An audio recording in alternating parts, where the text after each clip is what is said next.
नमस्कार विद्यार्थी मित्रों, आज हमें काव्य की अंग्रेजी की सर्वाधिक प्रचलित परिभाषाएं समझनी हैं। आप लोगों ने इसके पूर्व संस्कृत की परिभाषाएं समझ ली।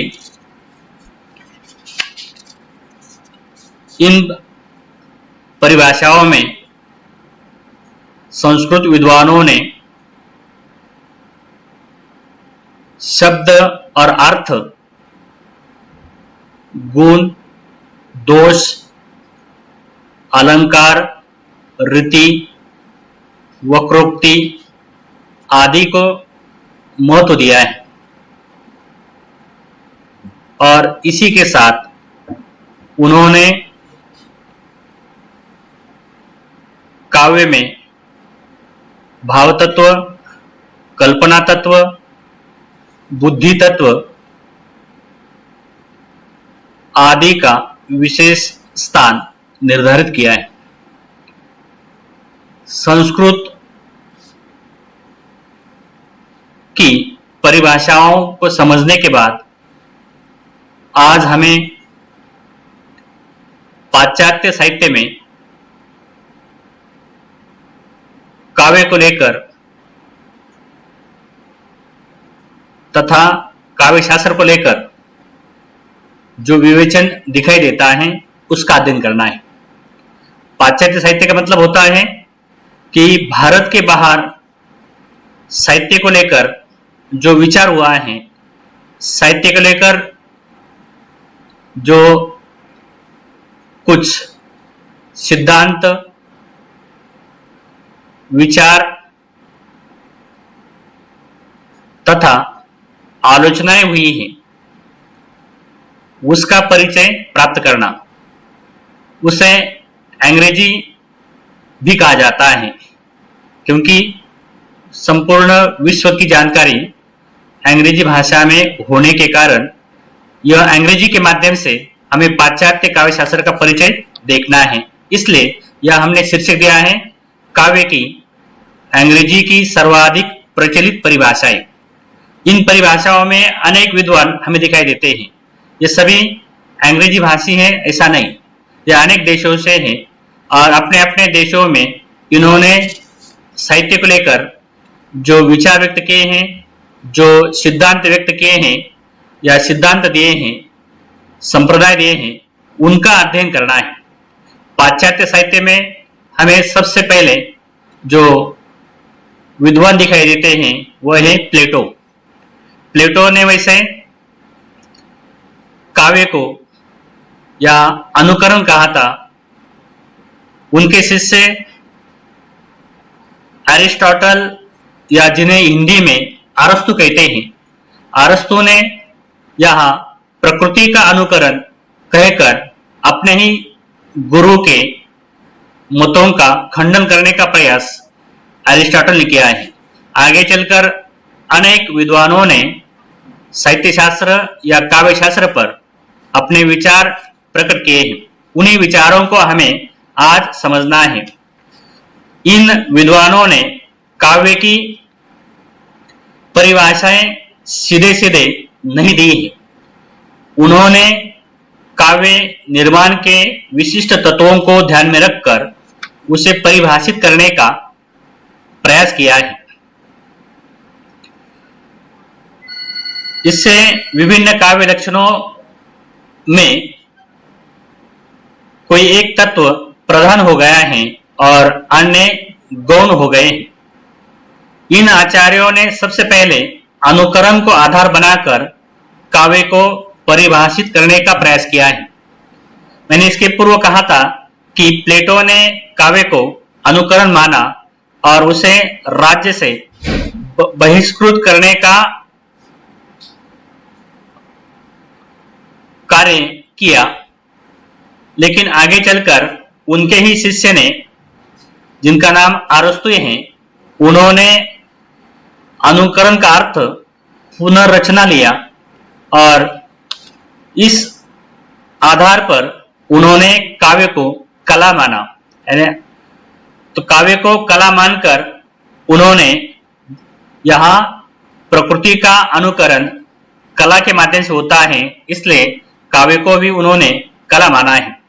आगे चलकर हमें जो विद्वान दिखाई देते हैं वह है डेनिस। उन्होंने भी यहाँ अनुकरण को ध्यान में रखकर काव्य की परिभाषा देने का प्रयास किया है, और इस परिभाषा में वह कहते हैं, poetry in an imitation of nature by a pathetic and numbers speech, यानी अर्थात संवेदनात्मक और संगीतात्मक भाषा के माध्यम से कविता प्रकृति मात्र का अनुकरण है। यानी यहाँ उन्होंने भी आगे चलकर अरस्तु का आधार लेकर यहाँ प्रकृति का अनुकरण कविता या काव्य है, इस तरह उन्होंने अनुकरण को महत्व दिया। आगे चलकर यानी परवर्ती काल में जो आचार्य हमें दिखाई देते हैं उसमें सबसे पहले यहाँ जो हमने यहाँ क्रम दिया है वो आते हैं कॉलरिज। उनकी परिभाषा आपके सामने है। वो कहते हैं, poetry is the best words in their best order. इस अंग्रेजी परिभाषा का मतलब होता है कि कविता या काव्य सर्वोत्तम शब्दों के सर्वोत्तम विधान को काव्य माना जाए। इस प्रकार कॉलरिज ने सर्वोत्तम शब्द और सर्वोत्तम जो उसका अर्थ है उसे महत्व दिया है, और इस सर्वोत्तम शब्द के माध्यम से यह काव्य समझना चाहिए। यह कॉलरिज की परिभाषा है। इसके बाद हमें अगली परिभाषा समझनी है, वह परिभाषा है कार्लाइल की। कार्लाइल ने यह परिभाषा देते समय कहा है, poetry is an articulate music, अर्थात कविता संगीत साधित शब्द है। यानी कवि का संगीत साधित शब्द को काव्य माना है। तो इस प्रकार संगीत युक्त जो काव्य है या शब्द के माध्यम से जो व्यक्त होता है उसे कार्लाइल ने यहाँ काव्य या कविता माना है, साहित्य माना है। इस परिभाषा को समझने के बाद अगले जो विद्वान हमें दिखाई देते हैं वह है मैथ्यू अर्नाल्ड। मैथ्यू अर्नाल्ड ने यह काव्य की जो परिभाषा दी है वह तीसरी परिभाषा आप लोगों के सामने है। वो कहते हैं, poetry is at bottom a criticism of life, अर्थात उन्होंने काव्य को जीवन की आलोचना माना है। काव्य जीवन की समीक्षा है। इनका मतलब है कि हम जो जीवन अनुभव करते हैं उस जीवन की समीक्षा, उस पर विचार मंथन साहित्य के माध्यम से होता है। क्योंकि आज का बीता हुआ जो वर्तमान है वो बीता हुआ वर्तमान जब हम देखना चाहते हैं, उस पर सोचना चाहते हैं, तो उसका लेखन साहित्य में होता है। उसकी सामग्री हमें साहित्य के माध्यम से मिलती है, और तब हम उस बीता हुआ जो अतीत है उस अतीत पर विचार करते हैं, एक प्रकार से उसकी समीक्षा करते हैं, आलोचना करते हैं, और तब बीता हुआ जीवन कैसे था वह यहाँ समझते हैं। जैसे बुजुर्ग व्यक्ति है, वो वर्तमान को देखकर कहता है कि हमारे दिन बहुत अच्छे थे, आज क्या जमाना आया है। यह अक्सर हमें समाज में सुनाई देता है। तो यह बात या साहित्य पर हम जब देखते हैं कि ये जो अतीत बीता हुआ है उस बीते हुए अतीत को यहाँ आलोचना के माध्यम से, यानी जीवन की आलोचना के माध्यम से जब घर परिवार से लेकर समाज तक चर्चा होती है, इसी तरह साहित्य में जो जीवन अभिव्यक्त होता है, मनुष्य जीवन अभिव्यक्त होता है। जैसे तुम लोग जानते हैं साहित्य जीवन का प्रतिबिंब है। साहित्य जीवन का प्रतिबिंब है, तो ऐसा जीवन का प्रतिबिंब, जीवन का आईना हमें साहित्य में, लिटरेचर में दिखाई देता है। और उस समय उसकी समीक्षा होती है, तो उस समीक्षा को यहाँ आलोचना कहा गया है। इसलिए यहाँ मैथ्यू आर्नल्ड की जो परिभाषा है हमें महत्वपूर्ण लगती है। इस परिभाषा के माध्यम से तो लोग समझ गए होंगे कि काव्य के लक्षण से यह स्पष्ट होता है कि काव्य जीवन की आलोचना करता है, जीवन संबंधी गुण दोषों को दिखाता है तथा दोषों को खत्म कर आगे जीने की प्रेरणा देता है। परंतु काव्य का सामान्य यह प्रयोजन है, इससे अधिक काव्य का जो विशेष प्रयोजन है उस विशेष प्रयोजन की आवश्यकता यहाँ नहीं हुई है। दूसरे शब्दों में यहाँ हम कह सकते हैं कि आलोचना सदैव संपूर्ण और लाभदायक होगी, ऐसा भी नहीं है। यानी कोई भी आलोचना संपूर्ण या लाभदायक रहेगी ऐसा भी नहीं है। काव्य के अनिवार्य तत्व के रूप में अर्नाल्ड ने कोई बात नहीं की है। यानी काव्य के लिए जो आवश्यक तत्व हैं, तत्वों की बात यहाँ नहीं की है। जो लिखा गया साहित्य है या प्रकाशित साहित्य है या लोगों के सामने जो साहित्य उपस्थित है उसे लेकर उन्होंने बात कही है। साहित्य का जो अंतर्गत पक्ष है, काव्य का जो आंतरिक पक्ष है, उस पक्ष पर यहाँ उन्होंने बात नहीं की है। इसलिए ये काव्य की बाह्य परिभाषा हमें दिखाई देती है। उनके बाद अगले विद्वान हमारे सामने हैं, वह है हेनरी हडसन। हेनरी हडसन ने काव्य की जो परिभाषा दी है वह परिभाषा इस तरह है: poetry is interpretation of life through imagination and emotion and introduction to the study of poetry. तो यहाँ हेनरी हडसन क्या कहते हैं कि काव्य कल्पना और भावना द्वारा की गई जीवन की व्याख्या है। इस परिभाषा में प्रयुक्त व्याख्या शब्द आलोचना शब्द से अधिक उपयुक्त लगता है, कारण व्याख्या से तात्पर्य है कि संपूर्ण विवेचन या सम्यक विवेचन। तो दूसरे शब्दों में हम कह सकते हैं कि इसमें कल्पना और भावना की बात कही गई है। मनुष्य जो कल्पना करता है, भावना व्यक्त करता है, उस भावना और कल्पना की बात इस परिभाषा में की गई है।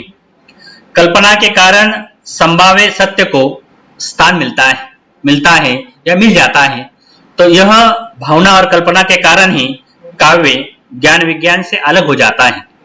तो भावना और कल्पना के कारण, क्योंकि ज्ञान विज्ञान अलग बात है और भावना और कल्पना ये मनुष्य में होती है, और भावना और कल्पना को यहाँ साहित्य में स्थान मिलता है। मनुष्य साहित्य के माध्यम से, काव्य के माध्यम से अपनी भावना और कल्पना को व्यक्त करता है, उससे एक नव सृजन करता है, नव निर्माण करता है, रचनात्मक कार्य करता है। तो ऐसे क्रिएटिविटी यहाँ कवि की भावना और कल्पना के माध्यम से ही होती है। तो इस तरह यहाँ तुम लोग समझ गए होंगे कि हेनरी हडसन यहाँ काव्य में भावना और कल्पना को महत्व देते हैं और उसी से व्याख्या होती है। एक प्रकार से जीवन की व्याख्या होती है। इस तरह ये परिभाषा यहाँ तुम लोगों को लगेगी कि महत्वपूर्ण है, काव्य समझने के लिए आसान है। इसके बाद अगले जो विद्वान हैं, अंग्रेजी के सुप्रसिद्ध कवि वर्ड्सवर्थ, इनकी परिभाषा तुम लोगों के सामने है। Poetry is the spontaneous overflow of powerful feelings. It's takes its origin from emotions recollected in tranquillity. यहाँ कवि वर्ड्सवर्थ क्या कहते हैं कि ये जो कविता है या काव्य है, कविता प्रबल संवेदनाओं का सहज उद्रेक है, जिसका स्रोत शांति के समय में मूर्त भावों से होता है। भाव अनुभूति एवं अभिव्यक्ति को इसमें महत्व दिया गया है। उनका कहना है कि ट्रैंक्विलिटी यानी शांति के समय मनुष्य के मन में अनेक भाव और कल्पना आ जाती हैं और उन भावना और कल्पनाओं का एक संग्रह कर मनुष्य यहाँ उत्स्फूर्त होकर काव्य का निर्माण करता है। तो इस परिभाषा के माध्यम से वर्ड्सवर्थ यहाँ जीवन की किसी अनुभूति से कवि का हृदय आंदोलित हो जाता है और उसमें भाव तरंगे जागृत होती हैं। ऐसे समय वो कविता का निर्माण करता है, परंतु ठीक उसी समय वे भाव शब्द रूप नहीं धारण करते, बल्कि ये भाव तरंगे स्मृति कोश में संग्रहित हो जाते हैं और फुर्सत के समय, जब समय मिलता है तब फुर्सत के समय में यह स्मृत भाव पुनः जागृत होते हैं और शब्द रूप धारण कर काव्य रूप में यहाँ ढलते हैं, कविता का रूप लेते हैं या कविता के रूप में यह व्यक्त होते हैं। और जब सहृदय पाठक इन शब्द रूपी भावों को पढ़कर या सुनकर वैसी ही अनुभूति पाता है जैसे कवि ने अनुभूत की है, तब उन्हें आनंद मिलता है। तो यहाँ काव्य का मतलब आनंद के लिए हो जाता है, या पढ़ने वाले पाठक को या सुनने वाले पाठक को उसमें अपने जो भाव हैं, अपने जो विचार हैं वो दिखाई देते हैं और उस कविता से, उस साहित्य से वो पाठक तन्मय हो जाता है। एक प्रकार से साधारणीकरण स्थापित करता है, एक प्रकार से तादात्म्य स्थापित कर लेता है और उसे लगता है कि यह साहित्य एक प्रकार से अपना ही साहित्य है, इसमें जो जीवन व्यक्त हुआ है अपना ही जीवन व्यक्त हुआ है। इस प्रकार उसे अनुभूति होती है और इस अनुभूति के माध्यम से कभी कभी अपने जीवन के जो दुख हैं वो दुख मिटाने के लिए उसे या सहायता मिलती है। एक प्रकार से किसी का जीवन दुखद है तो उसे सहानुभूति भी मिल जाती है। इस प्रकार एक महत्वपूर्ण परिभाषा यहाँ कवि वर्ड्सवर्थ ने या दी है। तो यह जो परिभाषा है, इस परिभाषा में भावक और रचयिता दोनों दृष्टियों से काव्य के तत्व पर यह विचार हुआ है। शांति के समय से यह सूचित होता है कि कला पक्ष से संबंधित अर्थवान शब्दों के रमणीय संयोजन के लिए फुर्सत की आवश्यकता होती है। यानी मनुष्य जब एकांत में है, शांत चित्त है, ऐसे समय उसके मन में अनेक प्रकार के ऊर्जावान जो विचार हैं, कल्पनाएं हैं, वह आ जाती हैं, उनका संयोजन हो जाता है और उससे एक नया नवनिर्माण होता है। ऐसे ही समय कवि भी नवनिर्माण करता है। तो यहाँ इस प्रकार यहाँ यह परिभाषा हमें एक महत्वपूर्ण जानकारी देती है और काव्य या साहित्य समझने के लिए आसान कर देती है। इसके बाद अगले जो विद्वान हैं डॉक्टर जॉनसन, इन्होंने भी काव्य का लक्षण देने का प्रयास किया है। उनकी जो परिभाषा है वो तुम लोगों के सामने है। उसमें वो कहते हैं, poetry is the art of the uniting pleasure with truth by calling imagination to the help of reason. अर्थात कविता वो कला है जो कल्पना की सहायता से बुद्धि द्वारा सत्य को आनंद से जोड़ती है। तो इसके पहले हमने भावना को महत्व दिया था, या विद्वानों ने भावना को महत्व दिया था, लेकिन यहाँ कल्पना के साथ बुद्धि तत्व को महत्व दिया है। कल्पना के सहारे बुद्धि द्वारा सत्य को आनंद से जोड़ने का काम कविता करती है।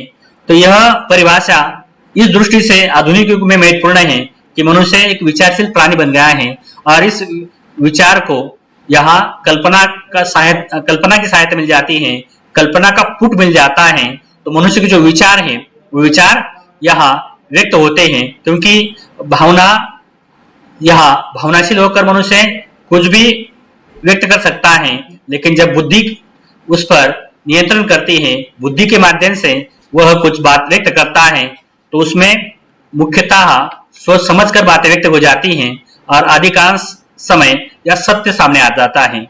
तो जो कल्पना के माध्यम से मनुष्य कुछ व्यक्त करना चाहता है उसमें अधिक सत्यता होती है, और सत्यता की दृष्टि से डॉक्टर जॉनसन की जो परिभाषा है महत्वपूर्ण है, क्योंकि इस परिभाषा में कल्पना तत्व और बुद्धि तत्व की सहायता से अनुभवजन्य सत्य को प्रस्तुत किया जाता है।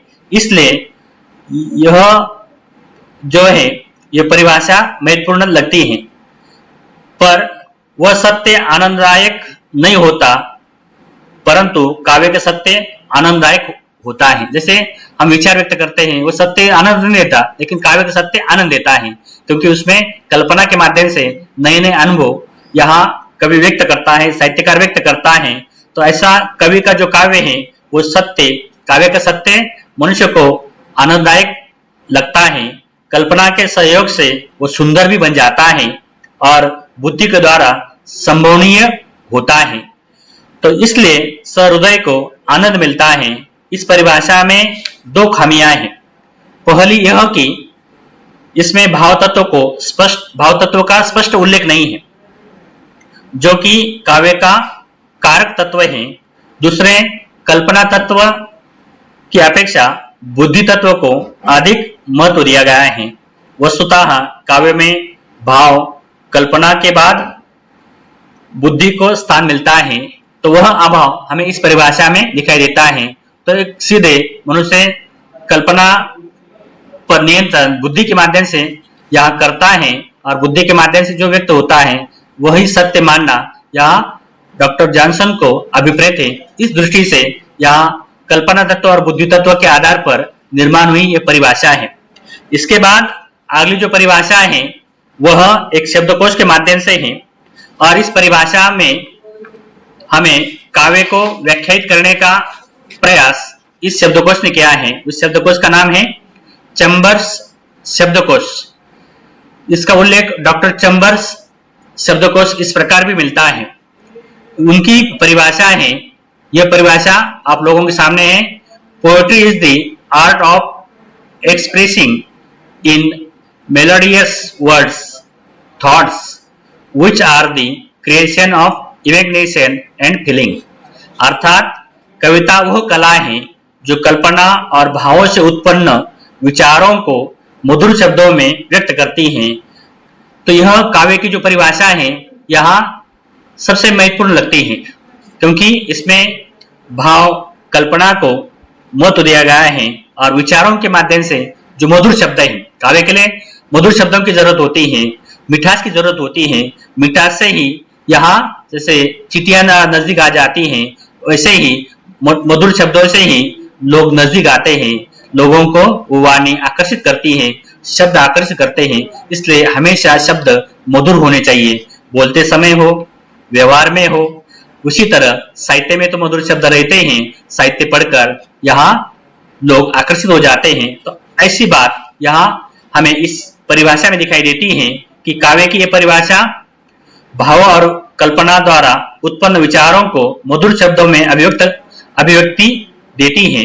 काव्य में भावाश्रित और कल्पनाश्रित विचार होने के कारण सहृदय को आनंद प्रदान करते हैं। इस परिभाषा में काव्य के लगभग सभी तत्वों का बोध होता है। कुछ विद्वानों ने इस परिभाषा में आए मधुर शब्द पर आपत्ति प्रकट की है। काव्य में हमेशा मधुरता या संगीतात्मकता नहीं होती। तो यह बात थोड़ी बहुत सही है, लेकिन यहाँ अधिकांश जो काव्य वर्णन है या साहित्य है वो मधुर होता है, लोगों को आकर्षित करता है, क्योंकि साहित्य से सौंदर्य का निर्माण होता है, और सौंदर्य के समय मधुर शब्दों की जरूरत होती है। लेकिन जीवन के कुछ कटु अनुभव भी साहित्य के माध्यम से व्यक्त होते हैं, दुखद अनुभव भी व्यक्त होते हैं। उस समय मधुर शब्दों की जगह कटु शब्दों का प्रयोग भी यहाँ कवि को या साहित्यकार को करना होता है। उस प्रसंगों को लेकर ये थोड़ा यहाँ हमें अलग ओर ले जाती हैं। प्रसंग के अनुसार शब्द कटु हो जाते हैं, और उस समय जैसे काव्य में वीर रस, क्रोध का भाव, भय आदि दिखाना है, उस समय मधुरता महत्वपूर्ण नहीं है। उस समय हमें क्रोध दिखाना होता है, भय के समय भय दिखाना होता है। ऐसे समय यह मधुरता अलग हो जाती है, परंतु यहाँ मधुर वही होता है जो प्रभाव उत्पन्न कर सकता है, और उस मधुरता से ही मनुष्य का जो भाव है, साहित्यकार के जो भाव हैं, वह लोगों को आकर्षित कर सकते हैं। इस दृष्टि से ये परिभाषा परिपूर्ण लगती है। आगे चलकर इस काव्य की परिभाषा में जो विद्वान हैं वो हैं शेली। इन्होंने भी काव्य को परिभाषित करने का प्रयास किया है, और इस परिभाषा में वो कहते हैं,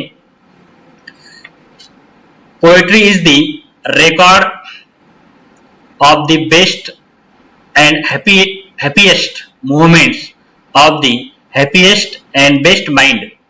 अर्थात सर्वसुखी और सर्वोत्तम मनों के सर्वोत्तम और सर्वाधिक सुखपूर्ण क्षणों की जो वाणी है वह कविता है, या लेखा है वह कविता है। तो लेखा का मतलब हिसाब, यानी जो मनुष्य जीवन के सर्वोत्तम क्षण हैं, सर्वोत्तम सुख के पल हैं, उन पलों को मनुष्य जब व्यक्त करता है उसे यहाँ उन्होंने कविता कहा है। तो इसके पहले हमने समझ लिया है कविता सुख दुख की अनुभूति है, साहित्य सुख दुख की अनुभूति होता है, और इस सुख दुख को यहाँ साहित्य के माध्यम से व्यक्त किया जाता है। तो कभी सुख को पढ़कर यहाँ मनुष्य आनंदित हो जाता है, लालायित हो जाता है, और दुख का साहित्य पढ़कर कभी कभी अपना भी दुख, अपना भी गम हल्का कर लेता है। उस दृष्टि से यहाँ साहित्य की जो परिभाषा है, यह साहित्य की परिभाषा आनंद के समय को लेकर यहाँ कही गई है। सुखपूर्ण क्षणों के समय यह कही गई है। जैसे मनुष्य को आनंद हो जाता है, उसका जीवन सुखी है, ऐसे समय भी वो मनोरंजन चाहता है। ये बात यहाँ मनोरंजन को लेकर दिखाई देती है कि मनुष्य सुख के पल अनुभव कर रहा है, उसे जीवन के अन्य जो आवश्यकताएं हैं पूर्ण हो चुकी है। जैसे जीवन में तुम लोग जानते हैं कि रोटी, कपड़ा और मकान पूर्ण हो जाए तो मनुष्य आगे चलकर आनंद चाहता है, मनोरंजन चाहता है, और ऐसे मनोरंजन के समय उसे जिससे आनंद मिले वह आनंद की कला वह अवगत कर लेता है, या उस कला को प्राप्त करने के लिए वो प्रयास करता है।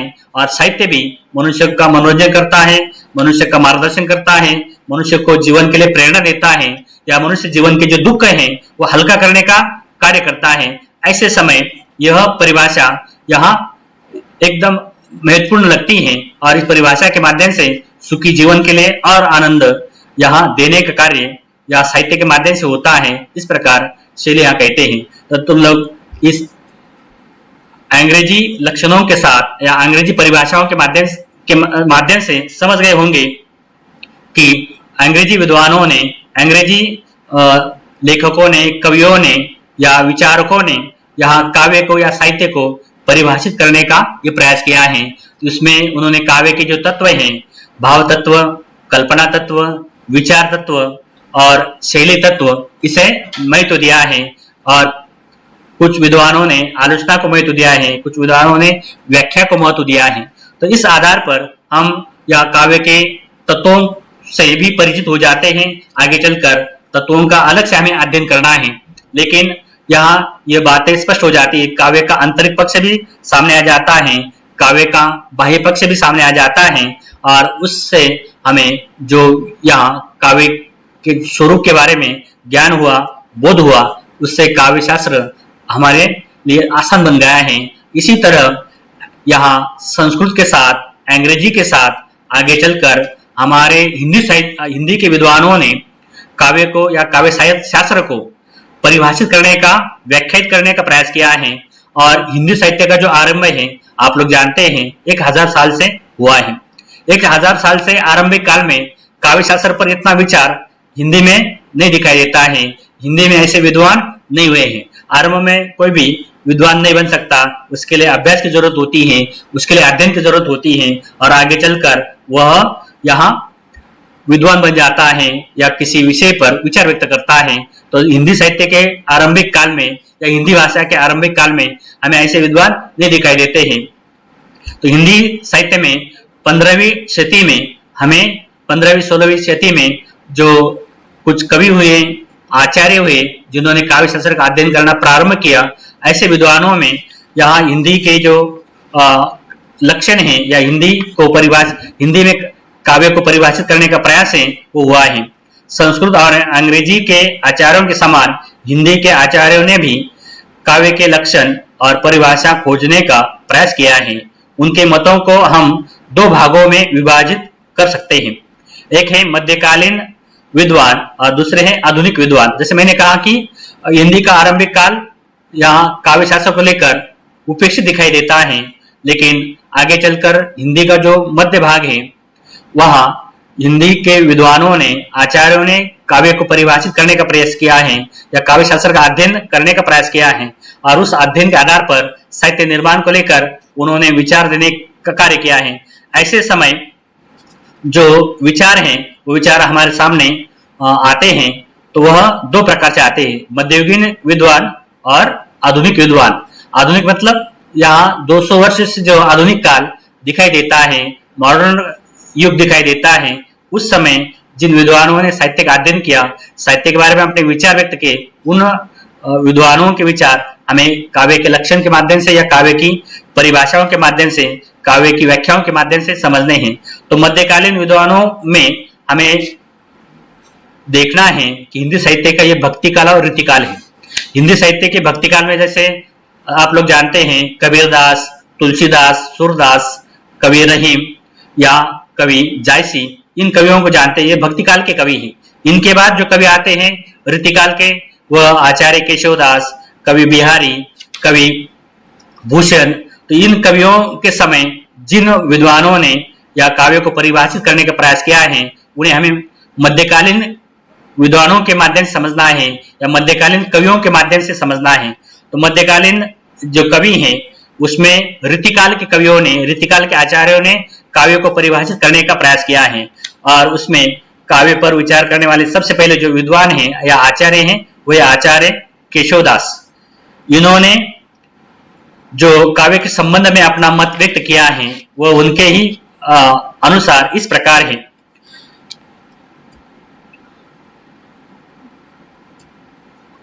वह आप लोगों के सामने है। ये हिंदी के मध्यकालीन विद्वान आचार्य केशवदास, उन्होंने काव्य को परिभाषित करने के लिए यहाँ अपने विचार दिए हैं।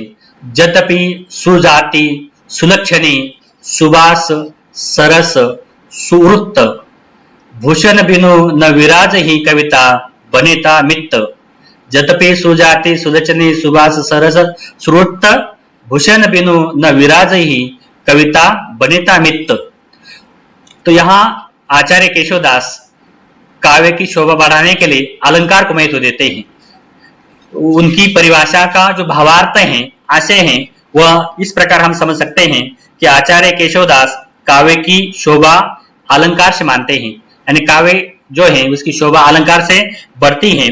उनके अनुसार यहाँ इस परिभाषा का जो आशय है वह इस प्रकार है कि अच्छे कुल की, अच्छे लक्षणों वाली, अच्छे रंग की स्त्री जिस प्रकार अलंकारों के बिना शोभा नहीं देती, यानी अलंकार मतलब आभूषणों के बिना शोभा नहीं देती, उसी प्रकार अलंकारों के बिना कविता रूपी कामिनी शोभा नहीं देती। कविता रूपी जो कामिनी है या कविता या काव्य है वो शोभा नहीं देता, तो उन्होंने अलंकार को यहाँ महत्व दिया है। आचार्य केशवदास ने इसमें केवल अलंकार को ही महत्व दिया है। उन्होंने काव्य का कोई अलग लक्षण देने का प्रयास नहीं किया। आगे चलकर आचार्य चिंतामणि त्रिपाठी लिखित कवि कुल कल्पतरु ग्रंथ में उन्होंने काव्य की समीक्षा करने का प्रयास किया है।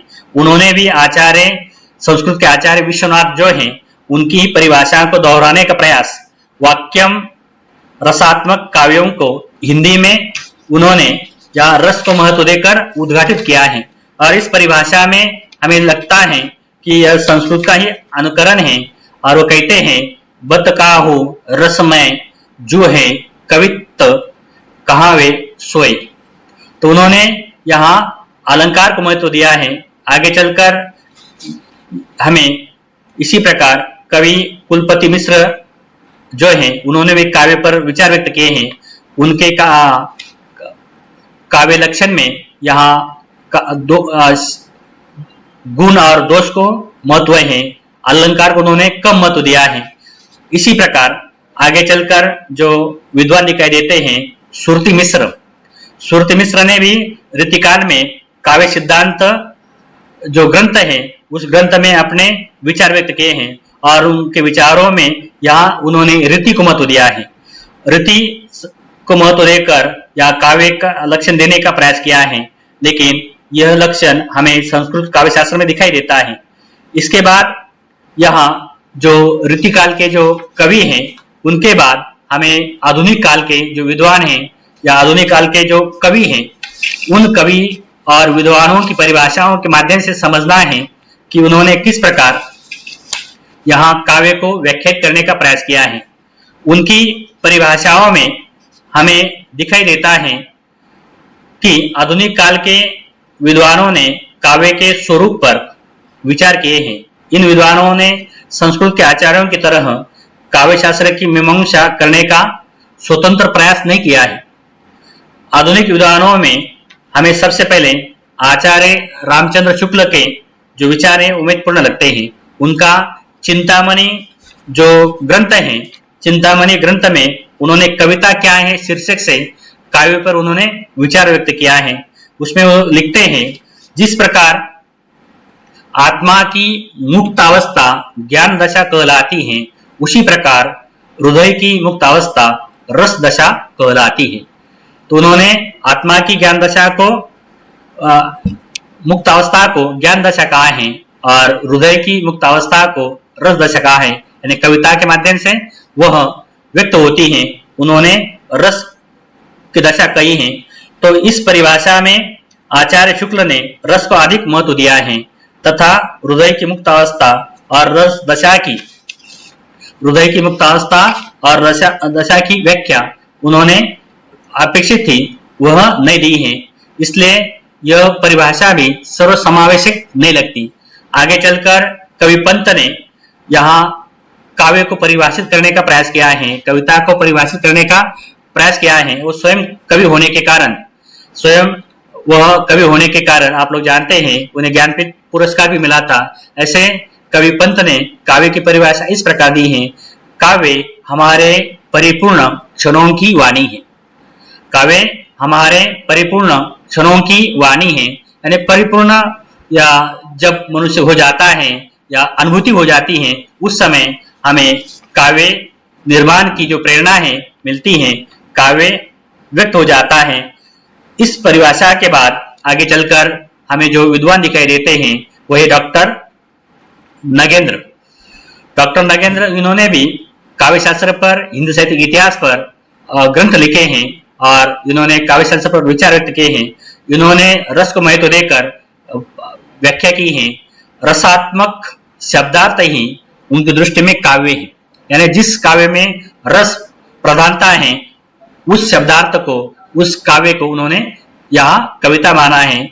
तो इन सब परिभाषाओं के से हमें यहाँ दिखाई देता है कि सबका सार, यहाँ परिभाषाओं क्या हो सकता है, काव्य शास्त्र क्या हो सकता है। तो काव्य शास्त्र की समेकित जो परिभाषा है या सारांश रूप में जो परिभाषा है वो हमारे सामने या इस तरह निर्माण हो सकती है।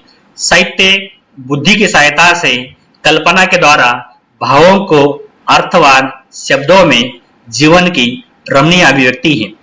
तो साहित्य क्या है कि बुद्धि की सहायता से कल्पना के द्वारा भावों को अर्थवान शब्दों में जीवन की जो रमणीय अभिव्यक्ति है वो देने वाला है। तो ऐसा यह काव्य जो है या कविता जो है वह काव्य या कविता या साहित्य वो उसकी संपूर्णता से जो परिपूर्ण परिभाषा है इस तरह बन सकती है। इसी के साथ और एक परिभाषा हम याद दे सकते हैं कि जैसे प्रेमचंद ने कहा था कि साहित्य को जीवन की व्याख्या वो मानते थे।